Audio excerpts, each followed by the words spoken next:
It's me, BCPRL123, and we're back with another Train Sim World news video. Now, as you know, last week I talked about the Master of the Express and the announcement of Edinburgh to Glasgow, as well as the roadmap. The articles have now finally, a week later, been put onto the in-game news section, along with the new article. So we are going to have a look at this. It's called Laudable Lowlands, which is nice. To be fair, it could have been Laudable Lowland, but yeah, whatever.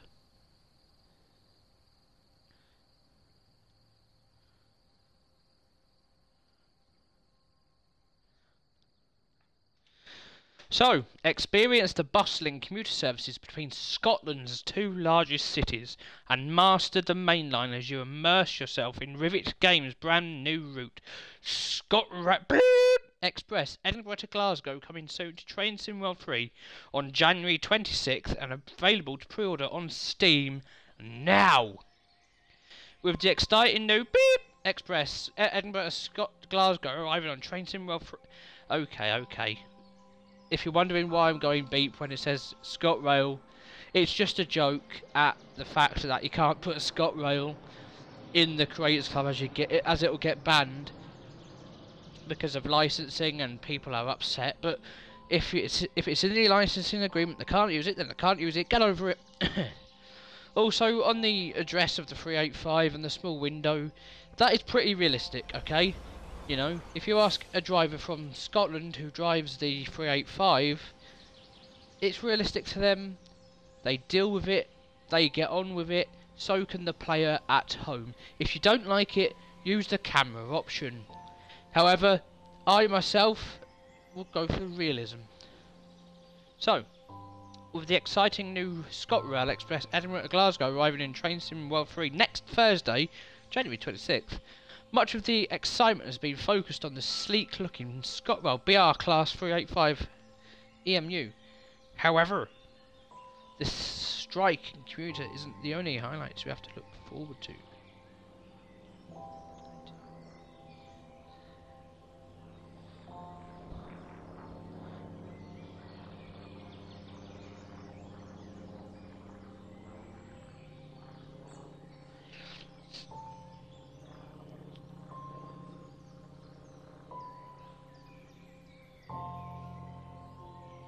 Also, the in the promo video, it says welcome to this Class 385 service to blah blah blah blah. This is probably because licensing as well, which is fair enough. Travelling on Scotland's very first intercity railway, the line connects Glasgow Queen Street Station and Edinburgh Waverley Station, opening over 180 years ago. That's older than me! The line is crammed full of railway history, featuring some of the most impressive railway architecture in the UK and travelling past... No, that should be past. Travelling past some of Scotland's most iconic landmarks. We thought we would take a look at some highlights of the route and show you what you have been look forward to as you master the main line. Glasgow Queen Street. I think somebody needs to reread this article because past, whatever. Your journey begins at Glasgow Queen Street Station. Although this is Glasgow's second largest railway terminal, it is by no means small. Perfectly situated in Glasgow's busy city centre. Put my teeth back in.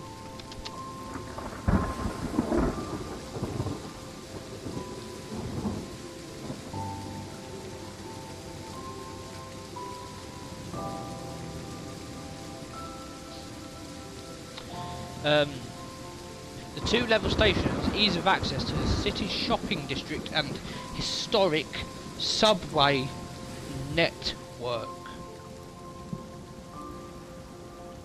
The original station was built in 1842 by the Edinburgh and Glasgow Railway and has undergone various major modifications and improvements throughout the years. Its most prolific is the instalment of the impressive curved glass roof. So, there's one of them planters from Cathcart Circle. The PIS looks pretty decent, and the roof itself is impressive. That actually is really some impressive architecture.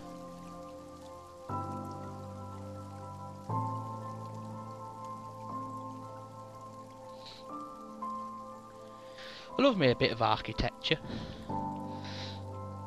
especially railway architecture. Yeah, that's a nice picture of, was it Queen Street? I think it's Queen Street. Yeah, it is. Unlike most of the railway network in the United Kingdom, Glasgow Queen Street and the rest of the Edinburgh to Glasgow via Falkirk line was only electrified in more recent years. The upper platforms of the station and the rest of the line received overhead electrification in 2017. Services began in 2017 of that year with the 385 that featured in Edinburgh to Glasgow during the August of 2018.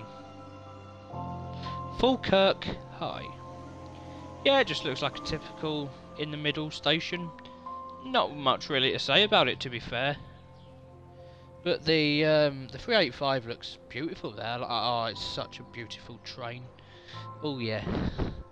As we reach halfway point of this winding route, we arrive at Falkirk High Station. With its close proximity to Edinburgh and Glasgow, the town and station are popular with commuters and tourists alike. A modest and modern station building greets passengers upon arrival, with many of these passengers heading to some of Scotland's most iconic tourist attractions, which are situated in the town. The town is home to the famous Kelpies, two 30-metre high horse-head sculptures depicting Kelpies. I've never heard of that, sorry.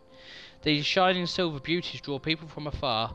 Falkirk is also known for the ingenious piece of maritime engineering known as the Falkirk Wheel. Yes, this frankly outlandish creation attacks transport and engineering fans keen to see a narrow boat flying through the air. It's a canal on like a rotating wheel. It's pretty impressive. Google it. It's impressive.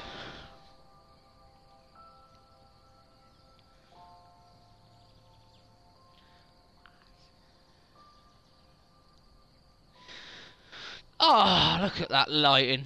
That's beautiful. Oh, even more beautiful lighting. Edinburgh Park. Arriving on the outskirts of the city, the first station you arrive at is Edinburgh Park. Opened in 2003, this relatively new addition to the established route was built to serve the Edinburgh Park Business Park and the Harveston Gate Shopping Centre.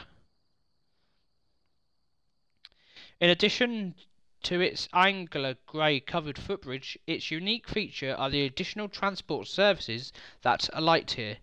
Edinburgh trams have adjacent platforms to the railway, offering services across the city and to and from the city centre and Edinburgh Airport. In a first for TrainSim World, Rivet Games have included AI services for these trams, populating the station in a realistic way and enhancing your immersive experience. There's no headlights on the tram. Just saying, there's no headlights on the tram. The model for it looks okay. Edinburgh Waverley. Known more commonly to the British Railway rail fan simply as Waverley, this bastion of Scottish railway history is located in its very centre of the city. Neatly placed in a steep valley in the shadows of the imposing Edinburgh Castle.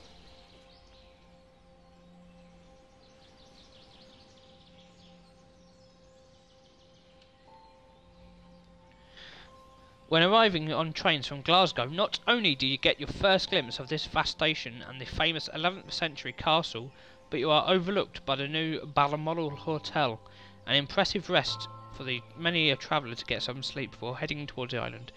Actually, I think that's the hotel that I was at when I went to Edinburgh in August. Because it's a Hilton. The more you know, the more you know.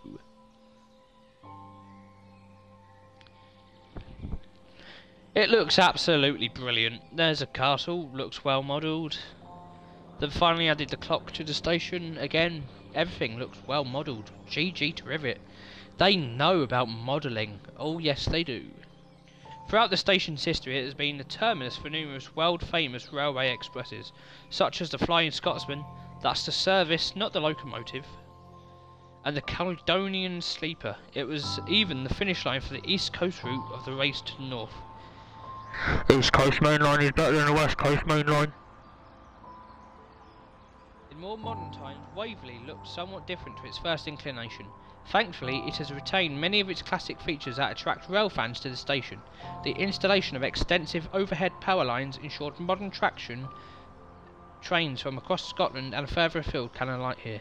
And following a full replacement of the dated 34,000 metres squared glass station canopy, the station is now bathed in natural light with new clear strengthening glass panels. How can I explore this route from the cab? Get out! Walk around! Do it! Of course, you want to know exactly how you can immerse yourself in the busy timetable of Rivet Games Train Sim World 3 ScotRail Express. This route will now feature the following service for you to get stuck in. 221 player services for the 385 with 143 AI services. Excellent! VR Class 66. 1 player. Oh, really? And 2 AI HTTs. And the trams are 78 AIs. Now, the Class 314, you got 2 player services and 2 AI services, but you're thinking, by the time Edinburgh to Glasgow was electrified and the units come on, wasn't the 313 scrapped? Or not on the network anymore? You'd be damn right. Unless this is some kind of rail tour, the 314 layer doesn't make sense. But anyway, there is a preview of the route on the 24th of January at 7 PM. You can, well, there you go, Train Some World. I'll give you some free promo. You know, ambassador and some money in the post would be nice, but you know. Images displayed in this article may depict content that is still in development. The licensed brands may not have been. Ah, I see. So yes, pretty good article. Gives us a good look at the major stations on the route as well as the 385. But yeah, good little article. So I hope you enjoy this and hope you give us a good idea of what we can expect for Edinburgh to Glasgow. I've been Beast Corral, and I'll see you in the next one. Bye for now.